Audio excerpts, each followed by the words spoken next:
this quote from David Kennedy. And you know, if I put a big quote in your PowerPoint slide, it's probably going to be on the period test, right? Like that's a clue.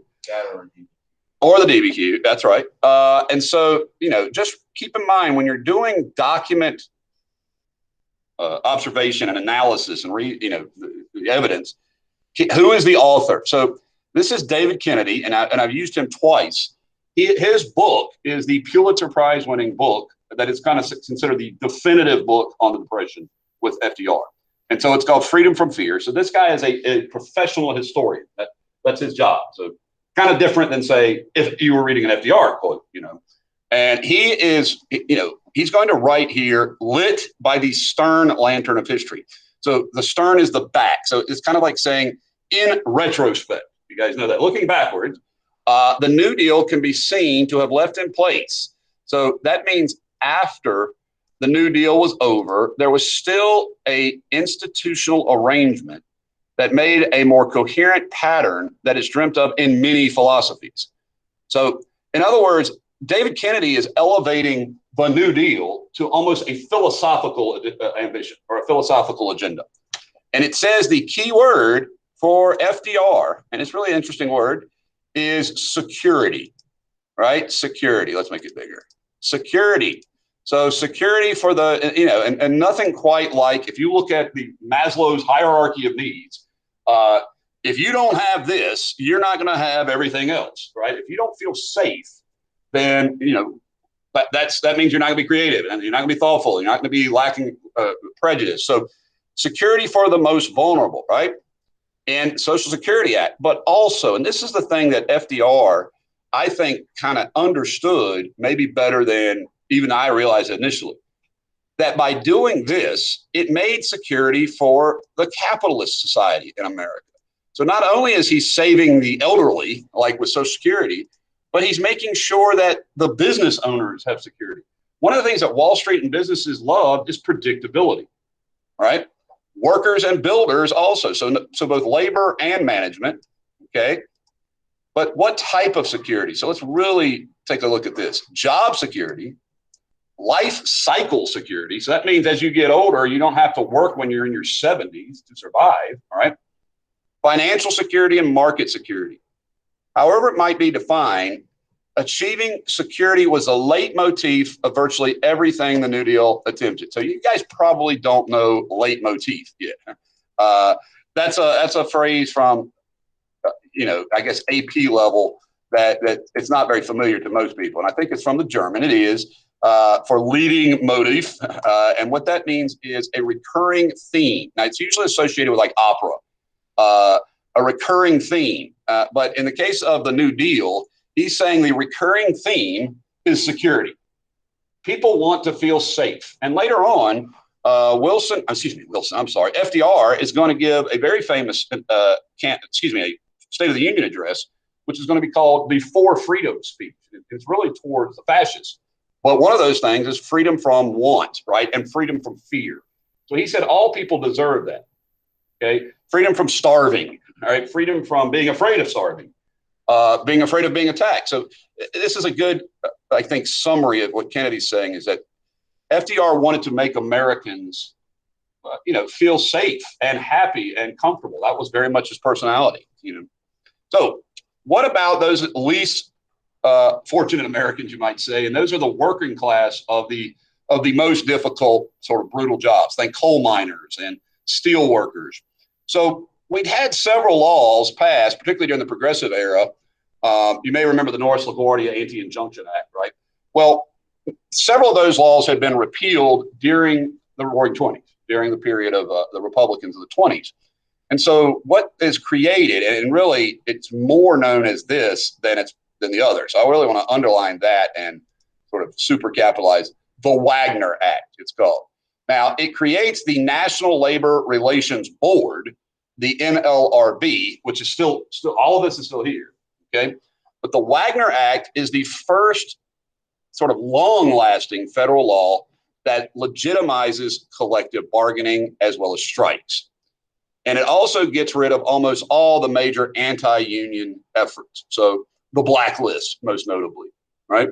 So couple this one with the Anti-Injunction Act and sort of the earlier laws like the NRA, and you have a very clear message that FDR is on the side of labor. Workers, this is going to be the best time to be a union member in American history, right here. 30s and 40s. After the Depression, that is. So yeah, not during the Depression, but once the Depression ends. It's a wonderful time to be a union member. And during this, though, one union is going to step up its game, so to speak, and this is the old United Mine Workers. So the guy from West Virginia, and here he's depicted as like a volcano or a mountainous man. His name is John L. Lewis, and I always hear his name with the L in the middle, so I guess that's noteworthy.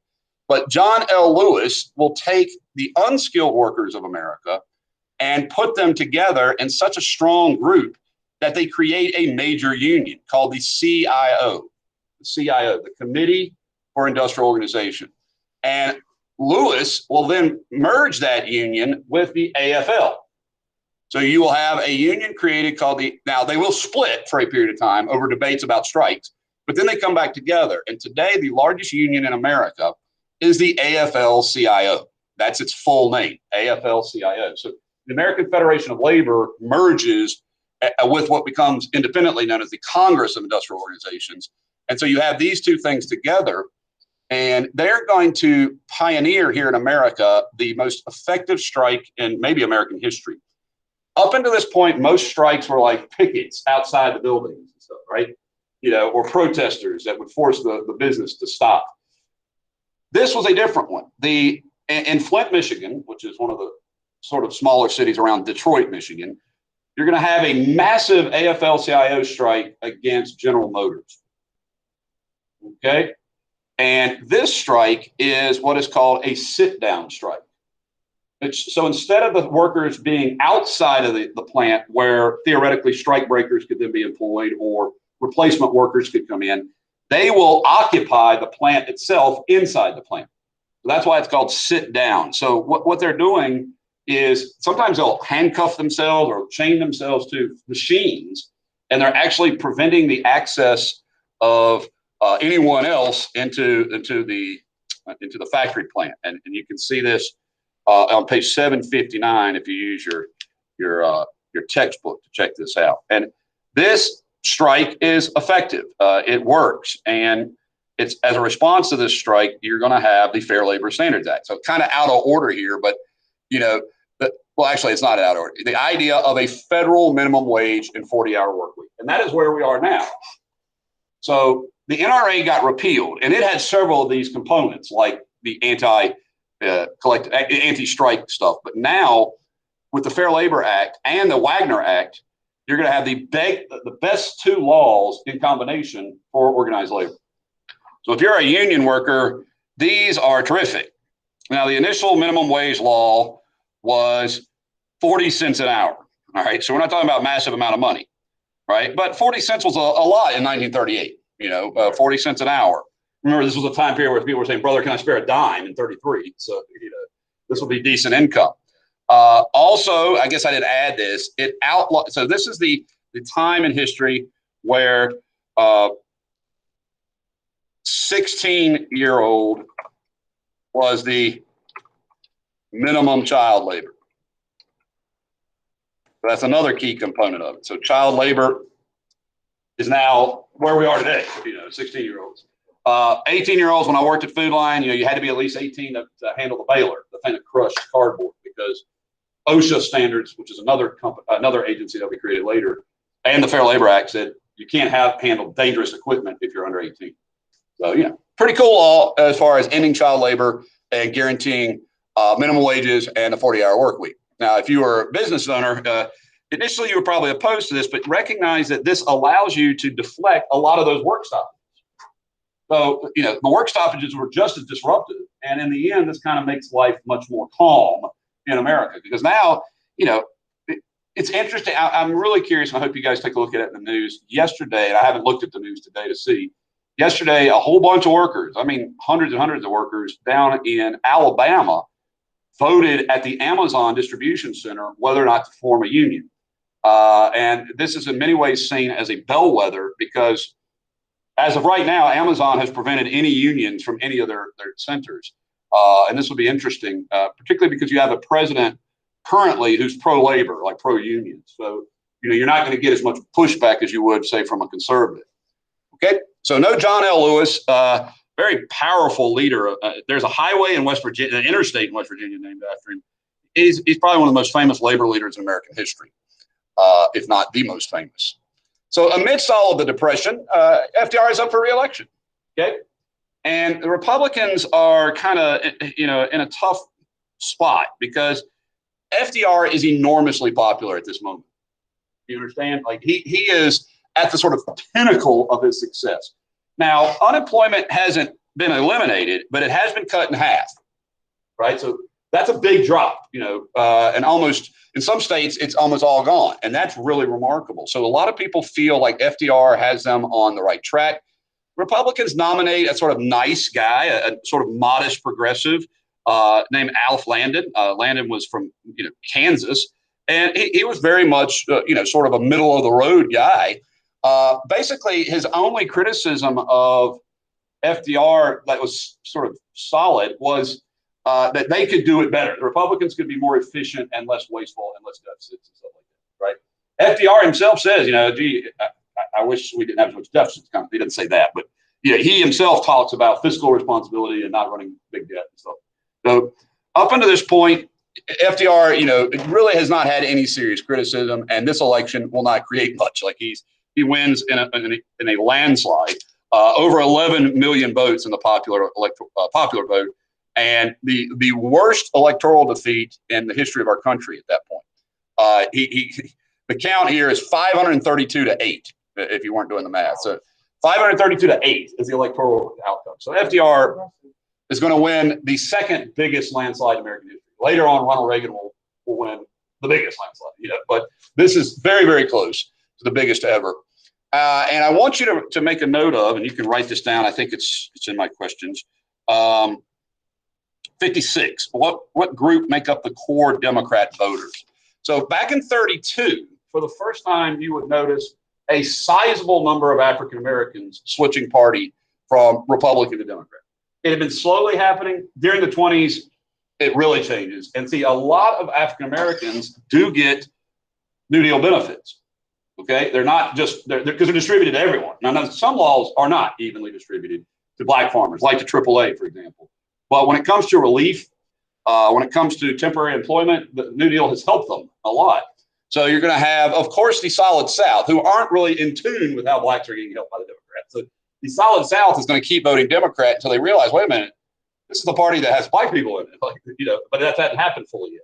So you actually have a coalition that includes both sort of racist white Southerners and black people, which is extraordinary. Urban voters have always sort of voted Democrat. The poor overwhelmingly vote Democrat. Of course, why on earth would you not vote Democrat if you're poor? He's actually helping you, they believe. And then, of course, immigrants. So you have a very strong coalition that is going to hold pretty much, with the exception of Eisenhower, until the 70s, right? This is the new party system in American history. I guess this is the fourth, is that right? The end of the fourth. This is the fifth party system. I have to check. Don't quote me on that. So the other major bill that's passed at the election season is a law called the Hatch Act. It is still on the books too. So you should know the Hatch Act or make a note of it. By the way, I love this quote about, the critics of FDR were guys like the Liberty League. Remember those guys, the ones that helped bring down the NRA? I read here, no one shoots at Santa Claus, right? Like, so this guy's delivering all the goods. Why on earth would you not want that at the time? In America, I've lived in a period when was not the Great Depression, and Americans don't care about deficits. So I can guarantee you they didn't care about deficits in the Great Depression. That's the last thing to worry about, right? So the Hatch Act says you can't use your federal office for any political purpose. You hear that? So you can't campaign using your. So what I mean is, like, let's say you work for the Social Security Administration. You can't put up a sticker that says vote for blah, blah, blah. You can't wear a shirt that says, Trump 2020. If you work for the federal government, you have to be neutral while on the job. Now, that doesn't mean at home you can't put a yard sign up, right? But while you're at work, you can't use your tax-supported job to campaign. Now, there are about 300 people who are the exception. There are about 300 people at the very top of government who are always who they are. So they don't get to go home and campaign. So if you're the Secretary of State and you're campaigning for the president, you don't get to turn off being Secretary of State. So they're allowed to do it. The president can still campaign as president, right? But the Hatch Act applies to the civil service. It applies to federal workers. It applies to the military. So government workers, while they're engaged in that action, being a government worker, cannot use that to in any way endorse or promote any political party or candidate. Because it reeks of what? I mean, what does it smell like? Oh gosh, it's a spoil system, y'all. It's corruption. Like, I'm paying taxes. I don't want my taxpayer dollars being used to promote one party or another, right? So federal jobs mean paid for by taxpayers. And the last thing you want is that tax paying being used to endorse a party or promote a candidate or anything like that. Keep in mind, the civil service are just bureaucrats. They just work for the government. They're not hired or fired by the President of the United States anymore.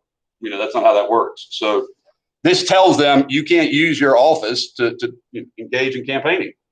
And that's good. You know, it's kind of like the separation of politics and state during that period, and still exists. Now, I don't expect you guys to write these down at all. I really don't. They're in the PowerPoint, and if they're not, I'll update the PowerPoint. But one of the things that really, really has infuriated FDR is the Supreme Court.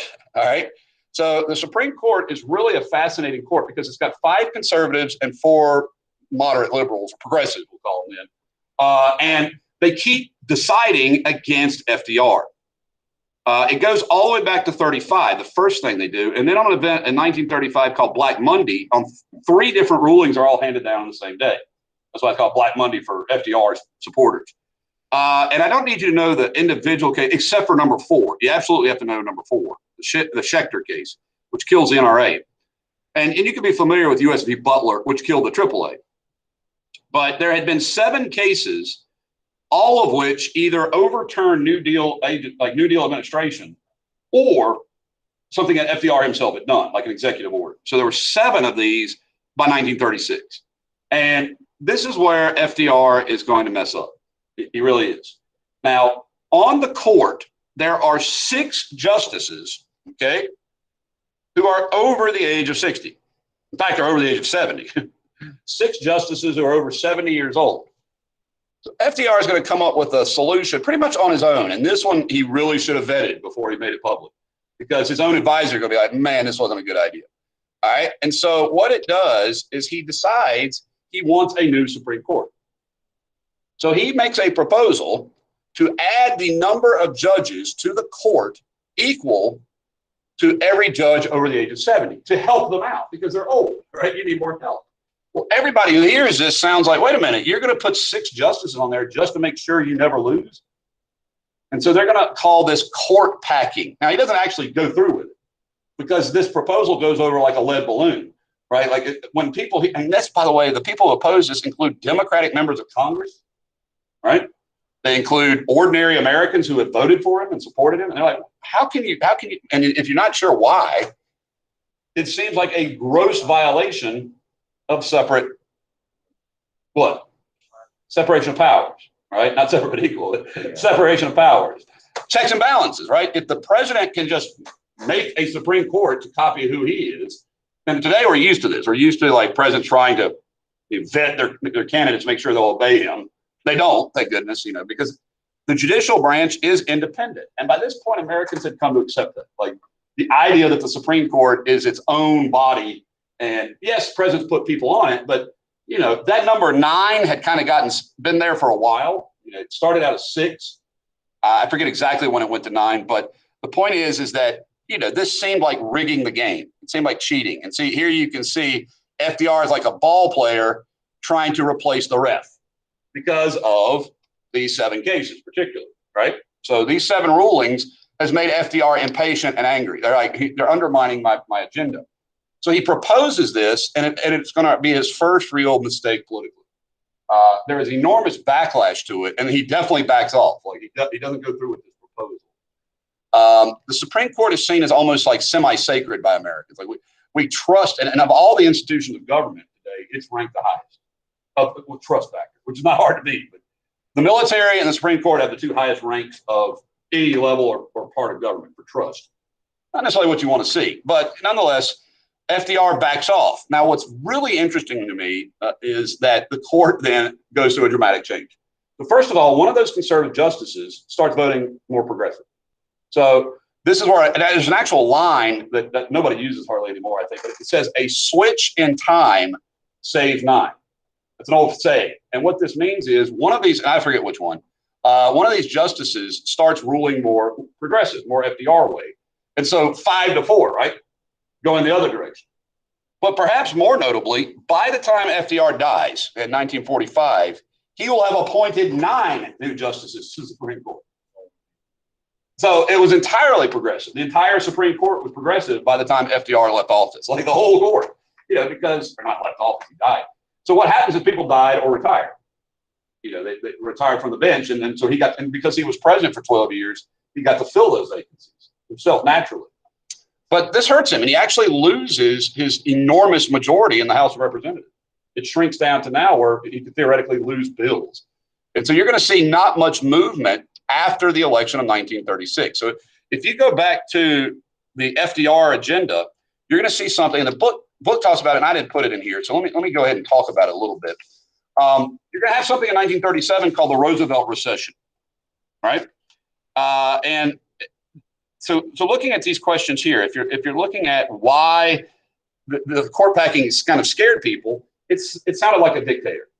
And I've already told you that many historians and even people at the time kind of viewed FDR as like a benevolent dictator. This guy had all this power. He had the presidency, he had a rubber stamp Congress, and now it looked like he wanted to take over the Supreme Court. Now, he was a nice guy, so people were allowed to stretch it a little bit, but not to the point of packing the court with people who rubber stamp there. You don't want that. So a little too dictatorial for a lot of people. And the guy's name who switched, I remember it now, is Justice Roberts. It reminded me because today the Chief Justice name is Roberts. So Roberts switches, and after that, he gets to make 9 appointments too. But I don't have a PowerPoint slide of it, so let's just make one. And we're going to call this the Roosevelt recession. Now, round 2. Keep in mind, there was a Roosevelt recession in 1907. FDR had a recession. But this is the FDR Roosevelt recession, right? So not real. I don't want to confuse you. Let's just call it FD Roosevelt recession. So, or you could even call it the recession of 1937. So in 1937, I don't like that red there. Let me switch that to white or something that you can read easier. So in 1937, as a result of Social Security and budgetary cuts,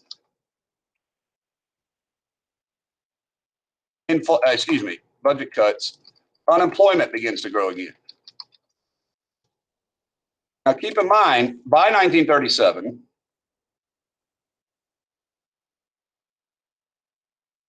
%15 unemployment.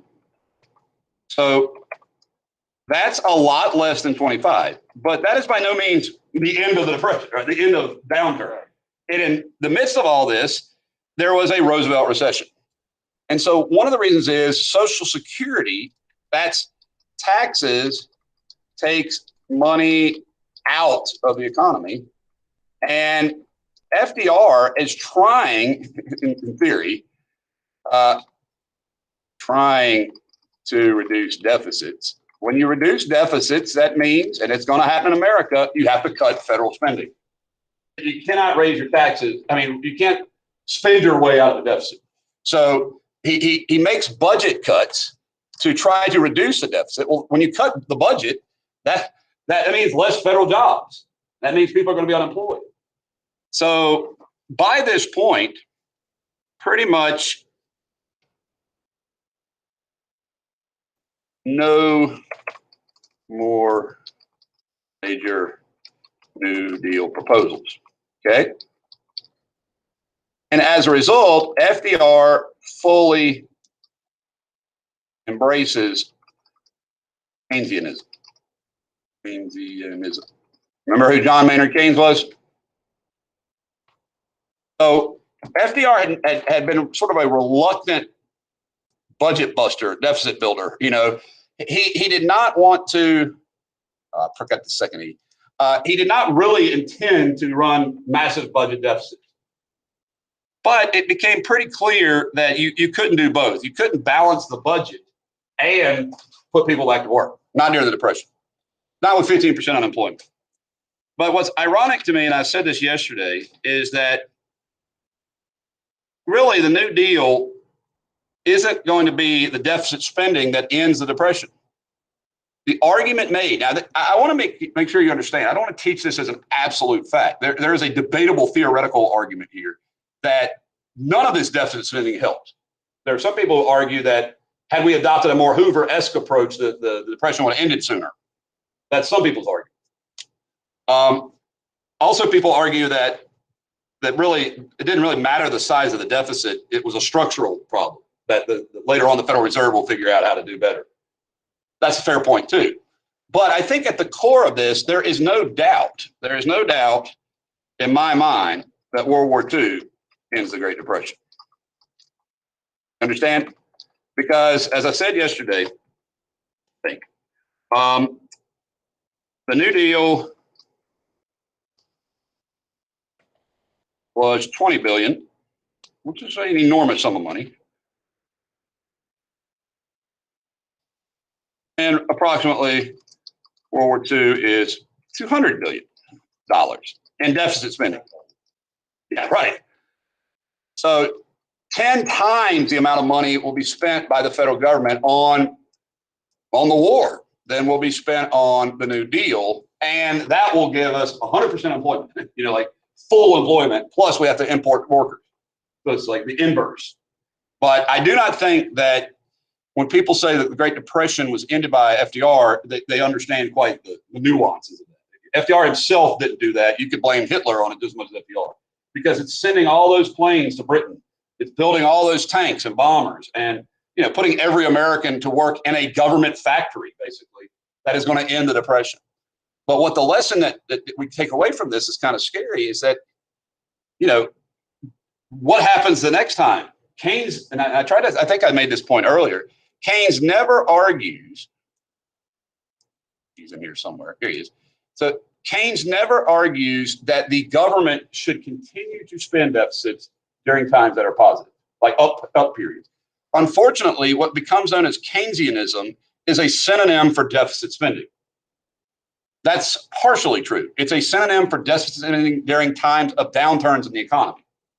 But what gets confused or screwed up, depending on who you ask, is that you're going to see massive deficits run in peacetime and in time where we're not facing a Great Depression. So what that has created today, which is, I think, very alarming, is a large percent of the American workforce now is dependent on the government. And so I guess the big takeaway here, I would say, is percentage of GDP, which keep in mind, we have the highest GDP in the world. I don't want it in the dictionary. Percentage of GDP is government spending in America. And right now, it is over 44%. Yeah, so almost half of our GDP is the government spending money into the economy. So now, granted, that was 2020. It's probably way higher than that now. They just gave all our country, $1,400 checks, third round. So that means I think the current national debt is like 28 trillion. It's going to go way up, and it's going to keep going up. And I think Keynes would say fairly that this kind of period right now, the pandemic, when the nation's infrastructure is bound and the nation's trade partners and all that, is exactly when Keynesianism was what he proposed. What he did propose is in like the 90s when we had enormous budgets, that were being cut some, but we were running, had no more Cold War, right? The Cold War was over, and we did tax cuts again. And in the 2000s, we did it. So if we don't get out of this hole that we're in, 28 trillion, what happens with the next Great Depression? Is the government going to borrow, 20 trillion more? And if so, how much are you guys want to make in interest payments? Because I told you yesterday about being underwater, right? About leveraged, too much debt. What happens when a country gets leveraged? Well, its economy collapses. And that's not what I want. Now, I hope it doesn't happen, but, this guy, John Maynard Keynes, never intended for deficit spending during full employment. Understand that? I mean, There it is, right? Obviously, the government should always be in a capitalist system the employer of last resort. Understand? In things that are proven to be effective in the capitalist system. And I think that one of the great legacies of FDR, failed legacies, you might say, is that people now think that, well, deficits are just something you do whatever you want. Like people are going to do that. And that's unfortunate. But, that's World War II. We kind of had a reason, and the Great Depression. So let's look at, what happens with FDR. So by 38, if you're not aware of it, Japan has now become a major aggressor, right? Hitler has been in power for 5 years and is taking over his neighbors. So by 38, you've got the Anschluss of Austria. You've got the annexation of the Sudetenland. The reoccupation of the Ruhr. And you have things like appeasement. And FDR, whose background is more in international stuff than anything, is really concerned about that. So you're going to see no real major New Deal stuff anymore by 39. Certainly 37, 38, a lot less. And so you're going to have an unusual election. FDR is going to run for a third time. And let me get the election of 1940's results in here for you. And the reason why I note this is that America doesn't really make much a deal about it. And the reason is Americans are just absolutely terrified at the prospect of going into another global war. And so what FDR is really promising by 1939 and 40 is isolationism. He's promising to keep America out of the war, a la, Woodrow Wilson. So you can see here, though, that he clearly doesn't do as well in 40 as he did in 36, right? Like, obviously, he doesn't have as much support. But what's interesting to me is that Wilkie will actually position himself further to the isolationist side than FDR will. So, the idea is that FDR isn't isolationist enough. But again, by 1940, nobody wants to shoot Santa Claus, right? Like, he's still spending billions of dollars, and the American public are pretty happy with him still. And he does say that he will keep us out of war. All things short of war. That's his language. Everything short of war. And we'll definitely, with our next chapter, enjoy studying World War II or the rise of World War II. But by this point, it was pretty clear that neither country wanted to be involved. It was the degree of how isolated we were. Right. So I want to talk about the New Deal from a sort of macro perspective. Like, if you draw yourself away from the 30s for a minute and just look at the whole New Deal itself, like the big picture. So the New Deal is an absolute revolution. Okay. It was a government-involved democratic society. So we found with FDR, and this is I think, his great legacy domestically, a balance between socialism and capitalism. So today, when I teach students, we have a mixed economy, which we do, a mixed. It's FDR who really, I think, ultimately laid that foundation or made that a reality. TR and Wilson kind of did it a little bit, but not nearly on the scope of what FDR was able to accomplish. So his critics would call him soft on communism. They'd call him a pinko.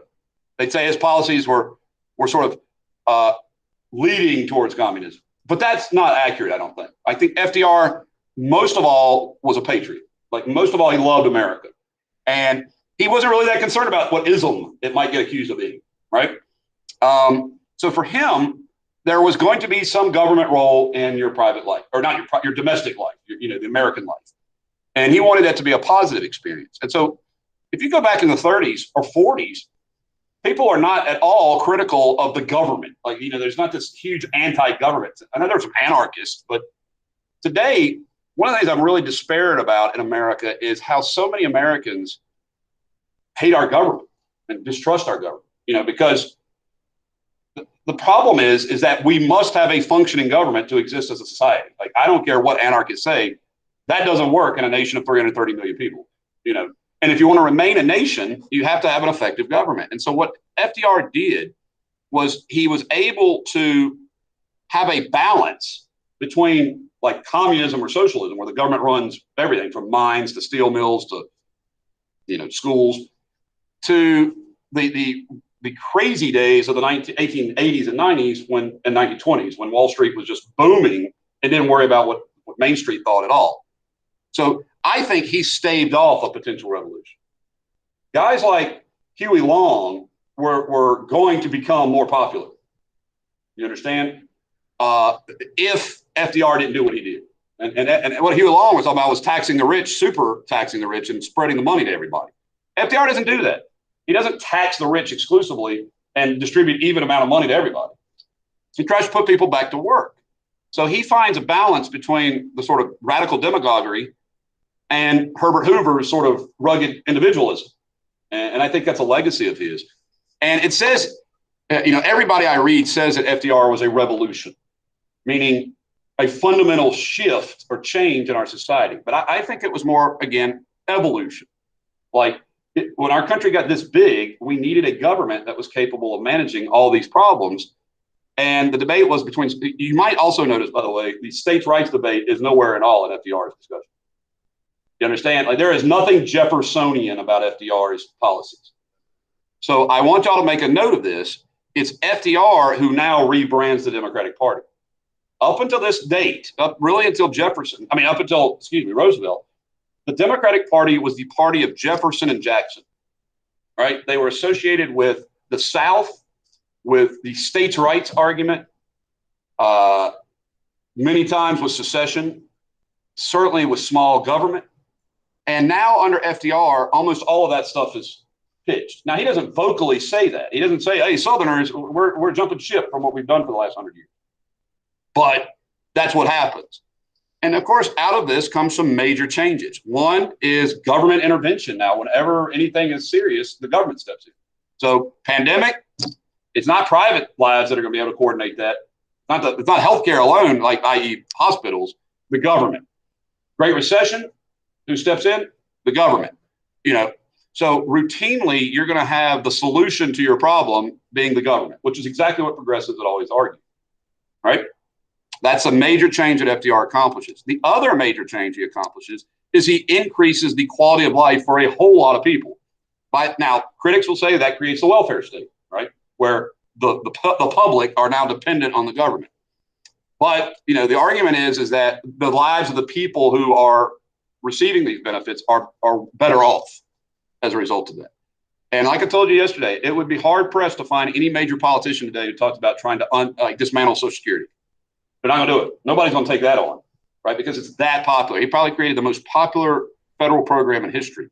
So never think that FDR wasn't a committed supporter of democracy and a committed supporter of what America's values are. It's just, for him, the most important thing was really putting the humanity above the philosophy, putting people above some idea, right? So it prevented, many people would say, far worse. Now let's talk about the biggest criticism. All right, the biggest criticism of FDR is that, that these billions and billions of dollars that were spent created corruption, which there was some. Whenever the government is handing out billions of dollars, there are going to be people who get their hands on it, for good or for bad. The massive deficit spending will be hugely criticized.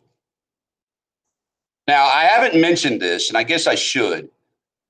A lot of the brains trust, you remember those are the intellectuals who are advising FDR, are Jewish. And there is going to be a very strong anti-Semitic, anti-Jewish development that emerges from this. They're going to call it the Jew deal, for example. And the left is going to, like liberals on the far left, which we might call radicals, or even populists, definitely populists, are going to say that this was way too soft on bankers, way too soft on big business. So if you consider it, the New Deal is not a major attack on big business. And granted, it is some real benefits for labor, but I didn't talk much about antitrust laws, did I? No, I didn't talk anything about it. And I really didn't talk about people getting arrested for, what happened on Wall Street. So like defenders of FDR would say he found a happy medium, right? And critics on the left would say, well, it was too pro-business, too pro-bank. And critics on the right would say it was too socialistic. Well, that tells me that he found the middle. If the far right and the far left are criticizing him, then he found a middle path. And I will every time endorse a president over the far right or the far left, right? Because that's where most Americans are. but they would make fun of the bureaucrats and call them these ugly names, right? He also say FDR engaged in class warfare. Now, the sort of classic progressive response to class warfare is there's always been a rich versus the poor in that scenario, and the rich won. They already won. But that sounds sort of Marxist, But the point is that FDR isn't running against the wealthy class. He is the wealthy class. He's from that. He's running against what he considers irresponsibility by that class. So today, whenever you hear progressives talking about poverty, or you hear progressives talking about initiatives to help the unfortunate or the historically marginalized people, you'll hear the people on the right say, well, that's class warfare. And so that's a constant battle that progressives and conservatives have waged is this Marxist? Well, talking about class doesn't make you a Marxist, necessarily, but that will definitely be a criticism of FDR, more of that pinko talk. Okay, and then lastly, I guess the last criticism of him is that it didn't end the Great Depression. Like FDR didn't end the Great Depression, World War II did. And that's a fair criticism, but I would argue the method in which he had to do that was massive, even more spending. Okay, now most defenders of FDR are going to say, you know what, this guy cared about human beings more than dollar signs. And so he was a great humanitarian. And of course, that's ironic because Herbert Hoover's nickname was a great humanitarian. But now it's not known as that. Hoover is now associated with depression, and FDR is known as a great humanitarian. And I argue, and I think I'm not alone in this, that he prevented far worse. Had Hoover's policies continued, I believe, and this is my theory, not alone my theory, then I think there would have been a radicalist movement in America. Not just strikes like there were in 1919, but I mean like violent unrest. And that would have been really, really bad. So that concludes FDR and the New Deal. And then our next chapter is going to be FDR and the shadow of World War II. And that's also pretty awesome. I'm going to stop recording and